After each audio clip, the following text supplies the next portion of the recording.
Parce qu'il est essentiel d'être conseillé, CGECO accompagne votre entreprise de sa création à sa transmission.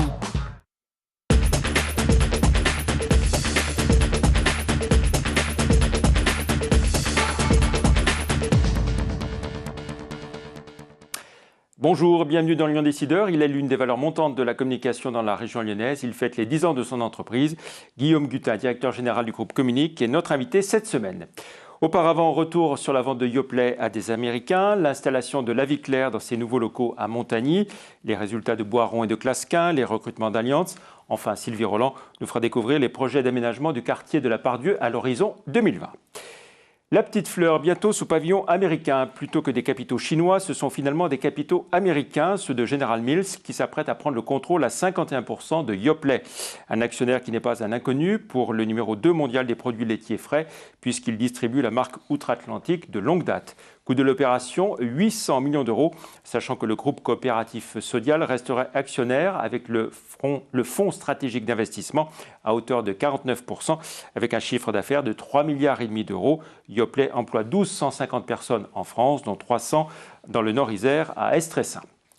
Destination Montagny pour La Vie Claire, l'enseigne pionnière du bio en France vient d'emménager dans un nouveau siège social, un bâtiment basse consommation accolé à une plateforme logistique haute qualité environnementale.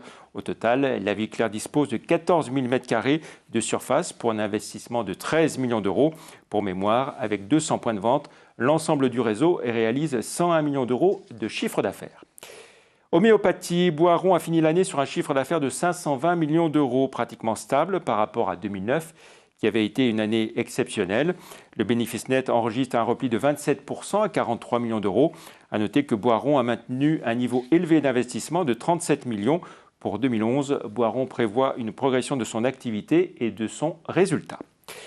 Très belle année de reprise pour Clasquin, le spécialiste du transport aérien et maritime, dont le nombre d'opérations enregistre une hausse de plus de 20%, avec un chiffre d'affaires en croissance de 56% quant à lui, à 179 millions. La marge commerciale brute affiche un gain de 23% et le bénéfice net augmente de 37%. Après le démarrage opérationnel de la filiale allemande le mois dernier, Clasquin va ouvrir en mai-juin en Inde, puis en Géorgie au second semestre.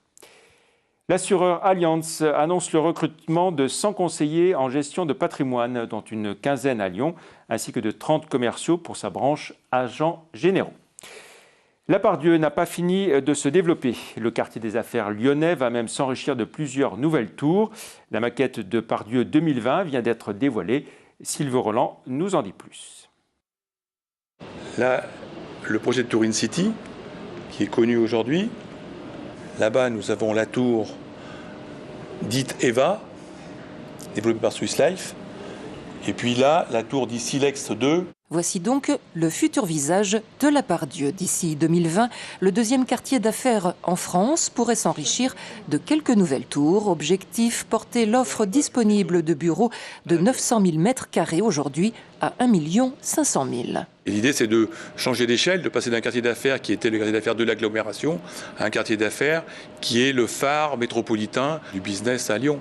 Projetée à l'horizon 2015-2016, la tour Eva, 220 mètres de haut, qui prendrait place ici à côté de sa petite sœur, et Silex 2, 120 mètres, accolée à l'actuelle tour EDF, offriront quelques 100 000 m² de surface disponible supplémentaire. Sur le secteur de la Part-Dieu, qui représente chaque année plus de 25% de la demande placée, on est aujourd'hui en quasi-situation de pénurie d'immeubles neufs. Nous avons besoin de construire l'avenir parce que quand quelqu'un demande des locaux, il les veut tout de suite et il en veut 5000 m². Depuis bientôt un an, la SNCF occupe ainsi à elle seule 30 000 m², soit 70% de la tour Oxygène, rentable malgré encore quelques étages vides.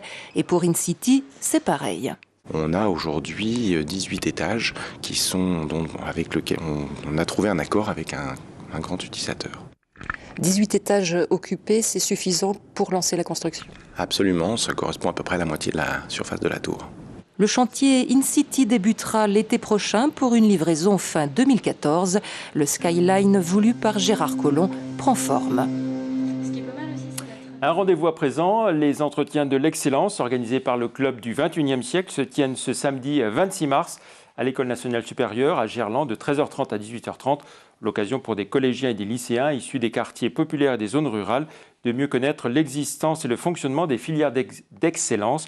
Près de 500 participants sont attendus pour ce qui constitue une première à Lyon.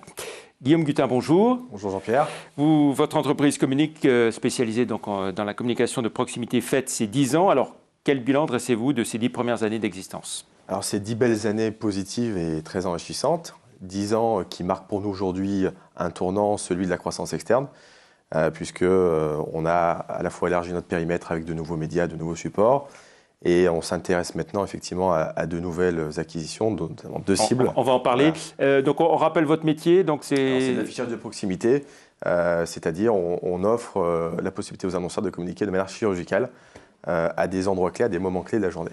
Donc notamment dans les restaurants. Dans les restaurants, les lieux de vie, les cafés, hôtels, restaurants, salles de sport, fitness, cinéma, etc. etc. Voilà, au total 5000... Alors 5000 panneaux sur le territoire. L'histoire a démarré à Lyon en Rhône-Alpes, donc aujourd'hui le gros du réseau ici. Et puis demain sur l'ensemble de la France. Voilà, donc on découvre les images de votre soirée au cours de laquelle vous avez fêté les 10 ans de l'entreprise. Donc vous êtes engagé, vous le disiez, sur deux opérations de croissance externe, 2 acquisitions, voilà, dont on ne peut pas encore donner les noms, mais on peut dire voilà, dont la nouvelle configuration que va donner le groupe. Voilà, une première acquisition, une première cible dont la date de closing sera le 28 avril, qui nous permettra de doubler notre périmètre et notre chiffre d'affaires. Et une deuxième prévue à l'automne 2011, qui, elle, va aussi nous porter vers le national et le multiville et nous permettre de tripler de taille. Donc aujourd'hui, Communique, c'est 11 personnes, c'est ça? C'est 11 collaborateurs, un chiffre d'affaires d'1,1 million et donc le double à la suite de l'acquisition de notre première cible au 28 avril. Voilà, donc une vraie présence nationale. Alors, avec couverture cette acquisition, on sera du coup présent sur 110 villes, les 110 premières villes françaises, avec notamment une vraie présence sur le territoire étudiant, le monde étudiant, dans les facs et les universités de France. Comment se porte le marché de la publicité locale? Parce qu'on entend beaucoup dire qu'au niveau national, ça a redémarré. Au niveau local, on ne le constate pas encore. Alors, au niveau local, on a constaté un différentiel de 1 an par rapport au marché national qui, lui, renoue avec le succès et la croissance. Le local arrive timidement, mais il arrive. Et nous, on se veut vraiment, il y a une vraie alternative, je dirais, entre les deux, finalement, puisqu'on est vraiment sur une notion de chirurgical. C'est ce qui vous distingue précisément des autres réseaux? Parce que j'allais vous demander, qu'est-ce qui vous distingue des autres réseaux d'affichage? Plus le marché va mal, plus les masses médias sont un petit peu délaissées. Et au contraire, les annonceurs cherchent à se différencier et cherchent une solution cross-média plutôt, à des coûts et des tickets d'entrée plus abordables. Donc c'est vraiment ce qu'on propose aujourd'hui. La vraie force du groupe Communique, c'est de proposer des solutions, une offre multicanale et transversale sur un tas de médias de proximité. Alors les différents canaux que vous proposez, au-delà du simple affichage disons qu'on se veut, dans les lieux de vie, comme vous disiez. Voilà, on se veut suivre le consommateur et l'audience à des moments clés de la journée, de détente, de consommation et de loisirs, donc le matin, le midi, le soir. Et en effet, avec différents médias, affichage indoor, outdoor, et plus récemment, on a fait l'acquisition d'une flotte de vélos, donc des panneaux 2 mètres carrés, embarqués sur les tricycles. Donc qui nous permet d'être en affichage extérieur, et qui est une vraie passerelle entre l'affichage finalement et le street marketing. Pour vos clients, c'est aussi la possibilité de communiquer à moindre prix par rapport à des grands réseaux. Voilà, c'est-à-dire qu'on propose aujourd'hui une alternative en termes de coût, c'est-à-dire qu'on a un ticket moyen qui est de quelle ordre, par exemple? Un ticket moyen de 2,5 à 3 KE, là où le mass média va être à 10-15 KE. Donc on est aujourd'hui sur un niveau de marché qui, aujourd'hui, nos 3 premiers clients sont l'institution, le bancaire, l'automobile. Donc on a un territoire assez vaste. Et vos autres clients, si on essaie de voir un petit peu toute la panoplie? Après le loisir, l'automobile, donc la banque assurance. Et puis je dirais qu'on a un petit peu travaillé avec tous les secteurs d'activité, le food, la restauration. Et chacun de nos réseaux, chacun de nos produits, chacun de nos médias correspondent un petit peu à chaque secteur d'activité. Donc on fait de la prescription, un petit peu comme un médecin. On va prescrire le meilleur médicament pour la recherche et le besoin de l'annonceur. Au total, combien de clients sur l'ensemble du groupe? Alors, je dirais qu'il y a 400 clients actifs. Et puis, je dirais un niveau de... voilà, les 3 premiers, banque, assurance, automobile et institutions. On a vu, bien sûr, le développement d'Internet au cours de cette dernière décennie.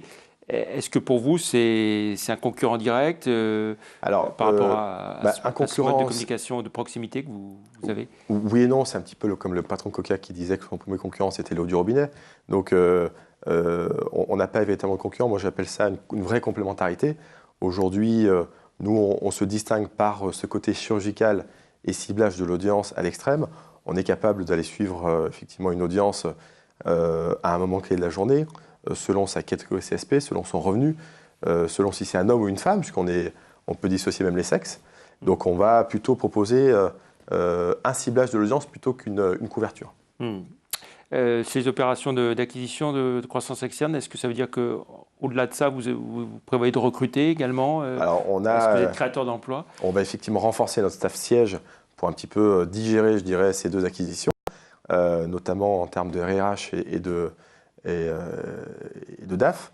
Et puis l'idée, c'est un petit peu de digérer sur 1 an ou 2 ces 2 acquisitions, et puis de garder l'esprit ouvert et de rester éveillé sur les opportunités qui pourraient se présenter. Quand vous voyez des concurrents qui cassent les prix, est-ce que vous aussi, vous êtes obligé de casser les prix? Nous, on a déjà des prix cassés à la base, parce qu'on a un ticket d'entrée faible. Donc l'idée, c'est de maintenir notre cap et puis de rester en veille par rapport effectivement à l'évolution du marché et aux différents médias. Très bien. Merci beaucoup, Guillaume Gutin. Bon anniversaire et puis bonne nouvelle décennie. On se retrouve mercredi pour un autre Lyon Décideur. Au revoir. Merci.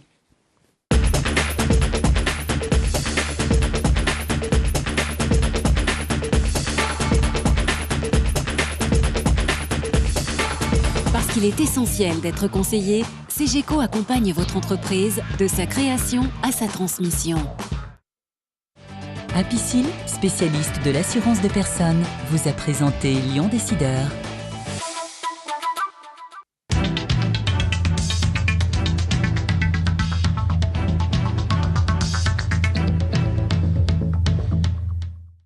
C'est un plus pour la France, puisqu'il y a déjà beaucoup de choses qui sont classées à l'UNESCO. Je suis quand même très contente que nous soyons classés au patrimoine immatériel de l'UNESCO. Paul Bocuse n'est donc pas le seul à se réjouir de la décision prise cette semaine par l'UNESCO de classer au patrimoine mondial le repas gastronomique français.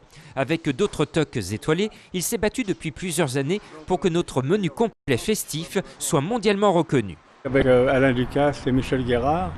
Donc ça fait bien au moins 4 ou 5 ans qu'on s'était pris. Et aujourd'hui, ça aboutit, c'est formidable. Ça va inciter aussi les agriculteurs, les paysans, de faire des bons produits. Parce que s'il n'y a pas de bons produits, il n'y a pas de bonne cuisine. Cette reconnaissance de l'UNESCO est particulièrement bien accueillie autour des bonnes tables lyonnaises. Lyon est déjà bien réputé grâce à M. Paul. Et je pense que ça va encore amplifier les choses vis-à-vis des étrangers. Moi j'espère qu'en parlant de ce patrimoine mondial de l'UNESCO, on fera reculer la malbouffe. J'espère simplement que ce n'est pas qu'un effet de manche et qu'un effet d'annonce et que ça suivra derrière. Est-ce que Lyon avait vraiment besoin d'un nouveau label de qualité pour promouvoir son statut de capitale de la gastronomie? Certainement